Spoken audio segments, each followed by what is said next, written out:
திருமண வாழ்க்கை ஒருத்தருக்கு தாமதமாகிறதுக்கு என்ன காரணம் இருக்கும்? 7ஆம் பாவம் தான் திருமண ஸ்தானம். 7ஆம் பாவாதிபதி 7ஆம் பாவம் களத்திர கிரகமாக இருக்கக்கூடிய சுக்கிரன். இந்த 3 விஷயத்தை ஆய்வு செய்யும் பொழுது இந்த 3 கெட்டுப்போனால் மட்டும்தான் திருமண வாழ்க்கைங்கிற சுத்தமாகவே இருக்காது. முக்கியமாக குடும்பஸ்தானம் 2ஆம் இடம், குழந்தை பாக்கியம் 5ஆம் இடம், கணவன் ஸ்தானம் 7ஆம் இடம், மனைவி ஸ்தானமும் 7ஆம் இடம், தாலி பாக்கிய ஸ்தானம் 8ஆம் இடம், 12ஆம் இடம் தாம்பத்திய வாழ்க்கை.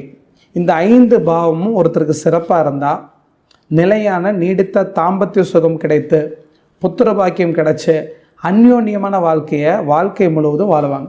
இந்த 5 பாவம் ஒருத்தருக்கு கெட்டு போய் 5 பாவாதிபதி ஒருத்தருக்கு கெட்டு போயிருந்தா, இல்லை 1-2 பாவம் மட்டும் கெட்டு போயிருந்தா கூட ஏதோ ஒரு விதத்தில் நிலையான நீடித்த தாம்பத்திய சுகமோ கடைசி வரைக்கும் திருப்தியாக வாழக்கூடிய வாழ்க்கையோ தடைப்பட்டு போயிருங்க.